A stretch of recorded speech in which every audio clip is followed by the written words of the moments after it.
Liverpool have had to change the guard, obviously, with Arne Slot coming in, but a great start to the season.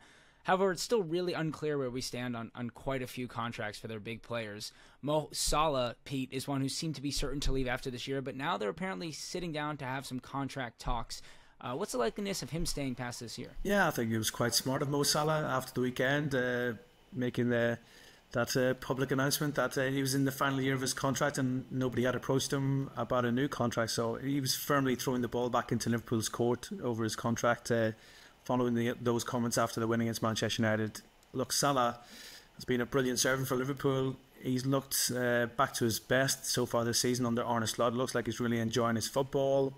He's 32. He's on a huge deal as it is right now. But I'm sure Liverpool will be looking to sit down with Salah and discuss what the plans are for him for the future.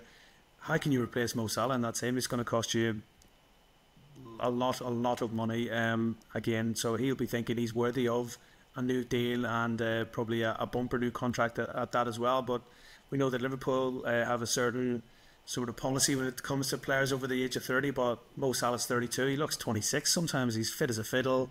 As I said, he's looking in great shape as well right now. So I'm sure the Liverpool hierarchy will be doing everything they possibly can to keep hold of Mo Salah, because I think he's still got a lot to offer. His fitness is right up there. His numbers, as we know in the Premier League, are outstanding for goals and assists, so that's going to take a lot of replacing if he does end up running down his contract and leaving on a free transfer. Huge hole to fill. So I do think there will be a willingness from Liverpool and probably from Mo Salah as well to sit down and discuss a new contract. We stay at Anfield, because I think there's no rush for Mo Salah right now to be thinking about a move to the Saudi Pro League or elsewhere. He could go anywhere in the Saudi Pro League if he wanted and could ask for anything, because he would be a marquee signing for them. But I still feel that Salah feels he's got a lot to offer in European football, and it does seem he is happy in Liverpool. So he's now thrown down the gauntlet to Liverpool and said, look, let's sit down and talk and see what we can offer, and then we'll go from there. So yeah, I do expect talks to probably happen in the next few months, and I think everybody connected with Liverpool will be desperate to keep hold of the Egyptian. For sure. And Paul, Trent Alexander-Arnold, another one whose contract kind of up in the air on his final year, but it doesn't seem like he's in talks. Do you feel like it's a given he's leaving, considering kind of some of the body language we've seen and other things off the pitch? No, not at all. I think completely the opposite. I think Trent's one that will stay. I think you look how important he is to the club, and you look at what the club means to him as well. He's grown up there. He's been at the club for a very, very long time. And just like Mo Salah, I can't see why Liverpool would let the player go. I'm surprised that they're both gone into their last year of the contract. I think that talks will be going on at some point. I would be very, very surprised if, out of the two, I'd say that Salah was probably the favourite to go. If one of them were to leave because of the big money offer from Saudi. But listen, Mo Salah's age, is 32, and that offer for him in the next 2 years is not going to go away. You look at what Ronaldo's doing at 39, scoring the goals out there, and doing what he's doing at the same level. Mo Salah will look at that and think, okay, I can have another 2 or 3 years at least, maybe in the Premier League or a top European league. And that offer for Saudi, because of the status, because of the career, because of who Mo Salah is, that offer is never going to go away from him. It's always going to be there for him.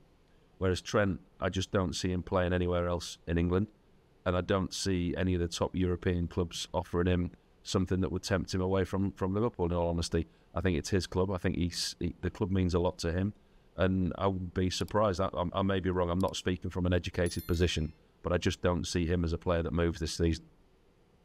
For sure. And Pete, lastly, Van Dijk, another one on a final year of his contract. I feel like he's kind of gotten swept under the rug compared to the other two in terms of what's next for him.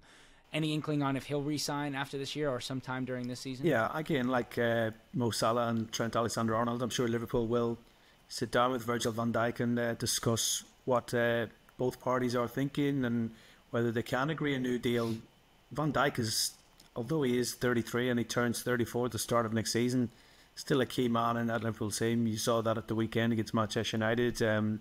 He was leading from the front for Liverpool. You could see that bit where he's standing up for his teammate after that tackle from Lisandro Martinez as well, saying, come and do that tackle on me if you want, rather than picking on Soboslai, I think it was at the time. So he's a huge figure in that dressing room, on and off the pitch as well. He's the club captain, and you don't see big teams like Liverpool or whoever just letting their club captain leave on a free transfer. Obviously, we saw Jordan Henderson make a move to the Saudi Pro League. Liverpool decided to let him go. I think that was to help balance the books in that respect, because they got a decent fee for him.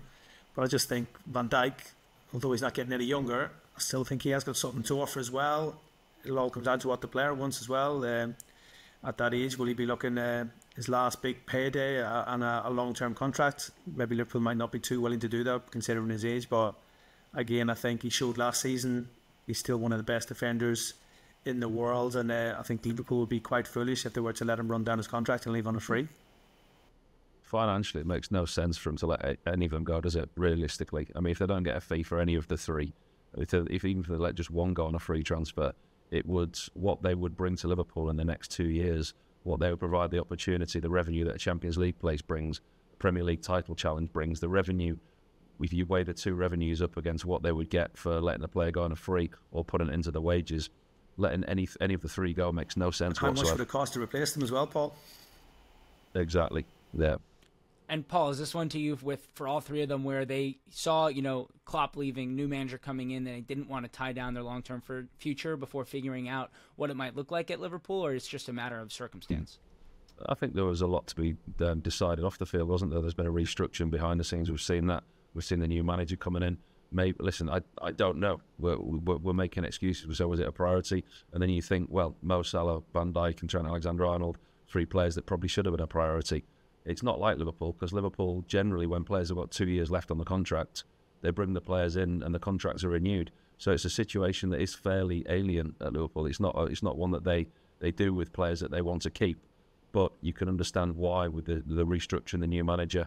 I don't think it was the players' decision. I'm not so sure. I don't know. But I genuinely, when you look at each case individually, I can't see a reason why any of the three wouldn't want to stay or wouldn't sign an extension, even if it was just a year.